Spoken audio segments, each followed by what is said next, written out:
السلام علیکم۔ چراغ خانہ چودھری نیاز علی کے قتل نے تہلکہ ڈال دیا تھا۔ واردات کی اطلاع ملتے ہی میں نے چند سپاہیوں کو ساتھ لیا اور چودھری نیاز علی کی حویلی میں پہنچ گیا۔ موسم سرما کی آمد عام تھی، صبح میں اچھی خاصی کھنکی ہو جاتی تھی، یہی حال شام کا بھی تھا۔ سر شام ہی ٹھنڈی ہوائیں چلنے لگتی تھی۔ جس وقت ہم حویلی میں پہنچے دھوپ پوری طرح پھیل چکی تھی۔ میری گھڑی 10:30 کا وقت بتا رہی تھی۔ چودھری کے قتل کی اطلاع اس کے چھوٹے بھائی چودھری اکرم علی نے دی۔ وہ اس وقت بھی میرے ساتھ ہی تھا۔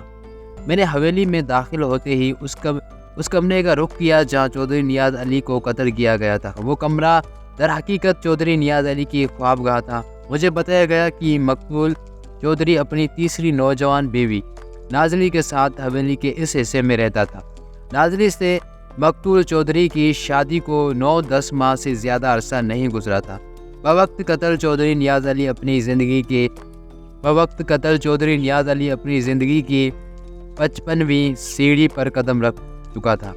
میں نے فی الفور جائے وقوع کا تفصیل معائنہ کیا۔ چودھری نیاز علی کی لاش بصری پر اس طرح پڑی تھی جیسے وہ بڑے اطمینان سے سو رہا ہو۔ میں نے لاش کے اوپر پڑی سفید چادر کو ہٹایا اور بغور لاش کا جائزہ لینے لگا۔ کسی تیز دھار آلے کو بڑے بھرپور انداز میں چودھری کی گردن پر آزمایا گیا تھا۔ اس کی شہرک کٹی ہوئی تھی اور بستر کا بالا حصہ خون آلود تھا۔ بصری کی چادر پر پہلے خون سے اندازہ ہوتا تھا کہ چودھری کو زندگی کی قید سے آزاد ہوئے 8-10 گھنٹے گزر چکے ہیں۔ میں نے چھوٹے چودھری اکرم علی کو مخاطب کرتے ہوئے پوچھا، لاش کے اوپر چادر کس نے ڈالی تھی؟ میں نے ڈالی تھی جناب، اکرم علی کی بجائے ایک ادھیڑ عمر عورت نے جواب دیا۔ بعد میں مجھے معلوم ہوا وہ مقتول چودھری کی زوجہ اول جمیلہ تھی۔ اس کی عمر لگ بھگ 40 سال تھی۔ میں جمیلہ کی جانب متوجہ ہو گیا۔ لاش کو سب سے پہلے کس نے دیکھا تھا؟ میں نے ہی دیکھا تھا جناب، وہ روحانسی ہو رہی تھی۔ کیا تم بھی حویلی کے اسی حصے میں رہتی ہو؟ اس نے نفی میں جواب دیا۔ میں اپنے بچوں کے ساتھ حویلی کے دوسرے حصے میں رہتی ہوں۔ ادھر چودھری صاحب اپنی چھمک چھلوں کے ساتھ رہتے تھے۔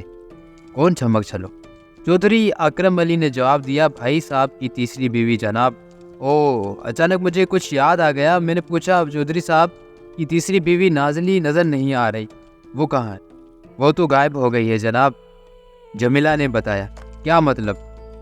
اس کا کچھ پتہ نہیں کہاں چلی گئی ہے، چودھری اکرم علی نے جواب دیا۔ جمیلہ نے کہا، کوٹھے والیوں کا کیا بھروسہ، مجھے تو پورا شک ہے کہ چودھری صاحب کی قتل میں اسی چھمک چھلوں کا ہاتھ ہے۔ جمیلہ نے نازلی کو کوٹھے والی کہا تھا۔ میرے اندر تجسس جاگا۔ میں نے چونک کر پوچھا، کیا نازلی کا تعلق بازار حسن سے تھا؟ آہو جی، چودھری صاحب اسے وہیں سے اٹھا کر لائے تھے۔ جمیلہ نے اپنی سوکن کے بارے میں لب کشائی کرتے ہوئے بتایا۔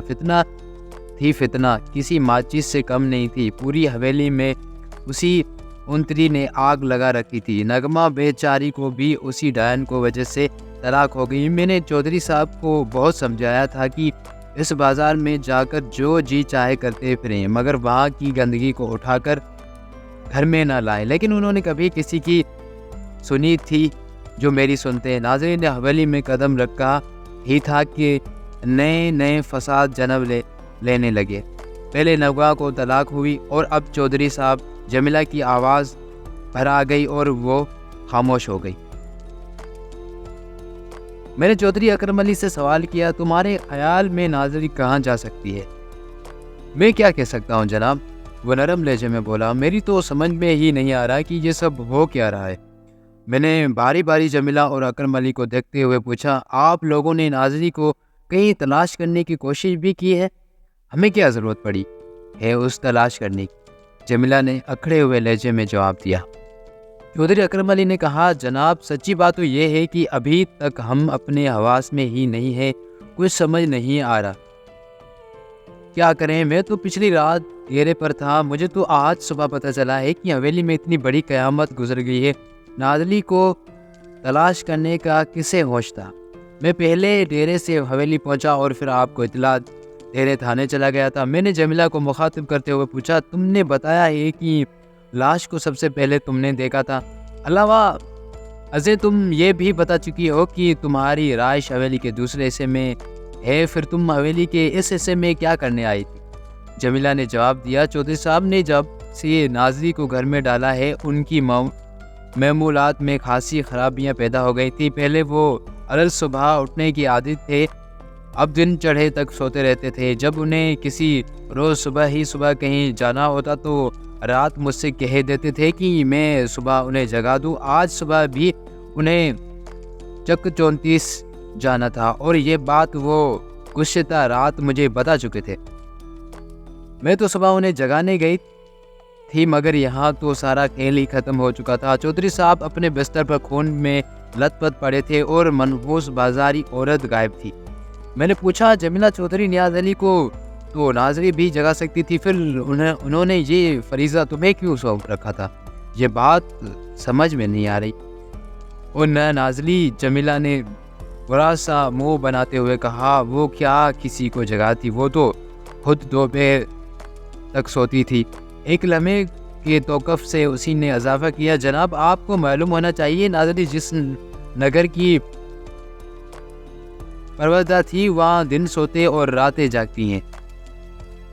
ست قسمی نے چودھری صاحب کی عادتیں بھی بگاڑ دی تھی۔ مقتول چودھری کی تیسری بیوی ناظری کا موقع واردات سے اچانک غائب ہو جانا غور طلب تھا۔ اسے فوری طور پر دو امکانات کی جانب خیال جاتا تھا، یا تو چودھری نیاز علی قتل ناظری پوری طرح ملوث تھی، یا پھر چودھری کے قتل یا قاتلوں نے ہی ناظری کو بھی منظر سے غائب کر دیا تھا۔ میں موقع پر موجود افراد کا بیان لینے سے پہلے ضروری کارروائی کر لینا چاہتا تھا، اس لیے میں جائے واردات کا نقشہ بنانے میں مصروف ہو گئے۔ میں اس بات کا ذکر کر چکا ہوں کہ چودھری نیاز علی کو اس کی خوابگاہ میں قتل کیا گیا تھا۔ وہ خوابگاہ خاصی کشادی تھی، اس پر کسی چھوٹے موٹے حال کا گمان ہوتا تھا۔ قیمتی فرنیچر سے مزین ان کمرے میں دبیز قالین بچھا ہوا تھا۔ دیواروں پر خوبصورت پینٹنگز کے علاوہ چند اونچے شملوں والے چودھریوں کی تصاویر بھی آویزاں تھی۔ علاوہ ازیں کمرے میں کپڑوں کی 2 چوبی الماریاں بھی موجود تھیں۔ میں نے ہر چیز کا اچھی طرح جائزہ لیا اور باریک بینی سے تمام اہم نکات کو اپنی ڈائری میں نوٹ کر لیا۔ جس مسہری پر چودھری نیاز علی کی لاش پائی گئی تھی، اس مسہری پر بچھی ریشمی چادر کی ایک کونے پر مجھے خون کے دھبے دکھائی دیے۔ ان دھبوں کو دیکھ کر واضح محسوس ہوتا تھا کہ چادر کے اس حصے سے کسی خون آلود چیز کو پوچھا گیا تھا۔ ایک بات یقینی تھی کہ قاتل نے چودھری نیاز علی کو موت کے گھاٹ اتارنے کے بعد اعلیٰ قتل کو مسہری کی چادر سے صاف کیا تھا۔ موقع واردات اور لاش سے متعلق ضابطے کی کارروائی مکمل کرنے کے بعد میں نے لاش کو ضلع اسپتال بھجوا دیا تاکہ پوسٹ مارٹم کے مرحلے طے ہو سکے۔ میں نے اعلیٰ قتل کی تلاش مقتول کی خوابگاہ کے علاوہ پوری حویلی کو بھی چھان مارا، لیکن مجھے اس کوشش میں کامیابی حاصل نہ ہو چکی کہ البتہ یہ بات یقینی تھی کہ چودھری نیاز علی کو کسی تیز دھار آلے سے ذبح کیا گیا تھا، مثلاً کوئی چھری یا خنجر وغیرہ۔ حویلی میں موجود چودھری اکرم علی اور جمیلہ سمیت تمام افراد کے بیان سے مجھے جو معلومات حاصل ہوئی ان میں سے غیر ضروری باتوں کو حذف کر کے میں خلاصہ آپ کی خدمت میں پیش کر رہا ہوں تاکہ آپ اس کیس کے پس منظر بھی خوبی آگاہ ہو سکیں۔ کسی بھی پیش منظر کو سمجھنے کے لیے اس کے پس منظر سے آگاہ ہی ہونا ضروری ہوتی ہے۔ تاہم اس بات کی وضاحت میں پہلے ہی کر دیتا ہوں کہ بہت باتیں مجھے بعد میں معلوم ہوئی تھی، لیکن واقعات کے تسلسل کا خیال رکھتے ہوئے میں انہیں ترتیب وار یہاں لکھ رہا ہوں۔ مقتولہ چودھری نیاز علی موضع چک 32 کا رہائشی تھا۔ وہ 3 بھائیوں میں سب سے بڑا تھا، ان کی کوئی بہن نہیں تھی۔ مقتولہ کی پہلی شادی والدین کی زندگی ہی میں جمیلہ سے ہو گئی تھی۔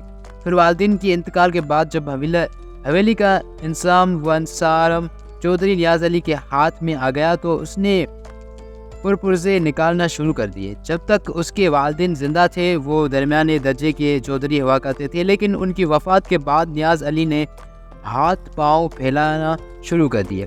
اس کی زمین اور جائیداد میں تیزی سے اضافہ ہونے لگا۔ دیکھتے ہی دیکھتے وہ اپنے چک کا سب سے بڑا چودھری بن گیا۔ اس کی شہرت اور مقبولیت آس پاس کے گاؤں میں پھیل گئی۔ اس کی بالعکس اس کی 2 چھوٹے بھائی قدرے کم معروف تھے۔ منجلا بھائی چودھری ریاض علی ایک صلح جو اور امن پسند شخص تھا۔ تیسرا اور سب سے چھوٹا بھائی اکرم علی قدرے تیز مزاج تھا۔ اکرم علی ریاض علی سے 15 سال عمر میں چھوٹا تھا۔ مقتولہ چودھری کی بیوی جمیلہ کی ایک خاندانی اور گھریلو عورت تھی۔ کسی زمانے میں دونوں خاندان ہم پلا تھے، لیکن عذاباد کی ترقی نے چودھری نیاز علی کو خاصر مغرور اور خود پسند بنا دیا تھا۔ اس نے جمیلہ کو نظر انداز کرنا شروع کر دیا۔ جمیلہ سے اس کی 3 اولادیں ہو چکی تھیں، لیکن اب وہ کچھ اور ہی سوچے بیٹھا تھا۔ پھر ایک روز اس نے اپنا فیصلہ سب پر ظاہر کر دیا۔ وہ چک 34 کے چودھری خدا بخش کی بڑی بیٹی نغمہ سے دوسری شادی کا ارادہ رکھتا تھا۔ اس بات سے سب سے زیادہ دکھ جمیلہ کو پہنچا۔ وہ زبانی کلام میں اپنا احتجاج ریکارڈ کرواتی رہی، لیکن خود سر چودھری من مانی سے باز نہ آیا اور نغمہ ایک روز جمیلہ کی سوکن کے روپ میں حویلی میں داخل ہو گئی۔ جمیلہ اس پوزیشن میں نہیں تھی کہ کھلم کھلا چودھری کی مخالفت کرتی۔ وہ چودھری کو چھوڑنے کا تصور بھی نہیں کر سکتی تھی، لیکن اگر جمیلہ کوئی ضد یا غصہ دکھاتی یا کس قسم کا کوئی شدید مطالبہ کرتی تو چودھری اسے چھوڑنے میں ذرا بھی دیر نہ لگاتا۔ جمیلہ چودھری کی مزاج اور تیروں سے بخوبی واقف تھی، اس نے سوکن کی بھاری سل کو تو ہاتھ کر ہاتھ سینے پر جما لیا۔ اس کے سوا کوئی اور چارہ بھی نہ تھا۔ چودھری نیاز علی اپنی حیثیت کے مطابق خاندان میں شادی کر کے بہت خوش تھا۔ نغمہ نے چودھری کے 2 بچوں کو جنم دیا۔ کچھ ہی عرصے کے بعد چودھری نیاز علی نے اپنے چھوٹے بھائی ریاض علی کی شادی اپنی سالی سلمیٰ سے کروا دی۔ نغمہ اور سلمیٰ صرف 2 ہی بہنیں تھیں، ان کی 3 بھائی تھے۔ سلمیٰ کی شادی کے 1 سال بعد 6 ماہ کے وقفے سے یکے بعد دیگر چودھری خدا بخش اور اس کا بیٹا حیدر علی چل بسے۔ حیدر علی تینوں بھائیوں میں دوسرے نمبر پر تھا۔ سلمیٰ اور نغمہ اس سے بڑی تھی۔ سلمیٰ کے چودھری ریاض علی کی بیوی بن کر حویلی میں آنے کے بعد جمیلہ کی پوزیشن اور کمزور ہو گئی، لیکن وہ وفا کی پتلی گلا شکوہ کرنا بھی بھول گئی تھی۔ دونوں بہنیں مل کر اکثر اوقات اس کے ساتھ زیادتی بھی کر جاتی تھی، مگر وہ اف نہ تک کرتی تھی۔ شاید یہ اس کے صبر کا نتیجہ تھا کہ حالات نے اچانک ایک نئی کروٹ لی، گویا ایک زلزلہ آ گیا۔ یہ کوئی ڈھکی چھپی بات نہ تھی کہ چودھری نیاز علی خاصی شوقین مزاج واقعی ہوا تھا۔ وہ اپنے ذوق و شوق کی تسکین کے لیے اکثر و بیشتر اس بازار میں بھی جایا کرتا تھا۔ پھر اس بازار کی ایک چیز میں اس کا دل اٹک کر رہ گیا۔ یہ اس وقت کی بات ہے جب منجلے چودھری کی شادی کو 5 سال عرصہ گزر چکا تھا اور اس کے یہاں 2 بچیاں پیدا ہو چکی تھیں۔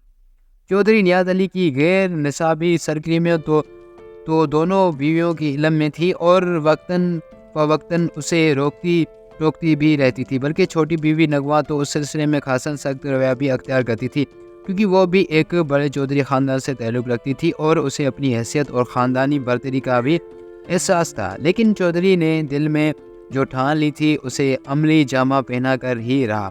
جب نغمہ کو یقین ہو گیا کہ چودھری اس پر سوکن لانے کا پکا فیصلہ کر چکا ہے تو اس نے ایک ہنگامہ کھڑا کر دیا۔ میں اس طوائف زادی کو اس حویلی میں قدم بھی نہیں رکھنے دوں گی، ایک رات اس نے چودھری نیاز علی سے کہا۔ چودھری نے سمجھانے کی انداز میں کہا، مجھے تم سے اس بے وقوفی کی امید نہیں تھی نغمہ۔